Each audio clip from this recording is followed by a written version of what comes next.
ఈ దిన వాగ్దానము కీర్తనలు 111:5. తన యందు భయభక్తులు గలవారికి ఆయన ఆహారం ఇచ్చియున్నాడు.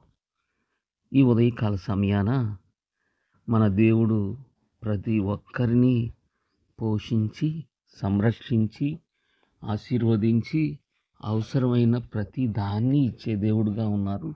ముఖ్యంగా ఆయన చెప్పిన మాట మనం జ్ఞాపకం చేసుకోవాలి. పరలోకమందున్న నా తండ్రి అని మీరు ప్రార్థన చేయమని చెప్పినప్పుడు, మా అనుదిన ఆహారము నేడు మాకు దయచేయము అని నేర్పించినటువంటి ఆ ప్రాముఖ్యమైన ఉద్దేశం అందరినీ పోషించి సంరక్షించుటే. కనుక అందరం ఆయన్ని అడిగి మన ఆహారాన్ని సంపాదించుకుందాం, ఆయనకి కృతజ్ఞతలు చెల్లించుదాం, సమస్తాన్ని ఇచ్చు దేవునికి మనం ఆయన కోసం జీవించుదాం. God bless you all.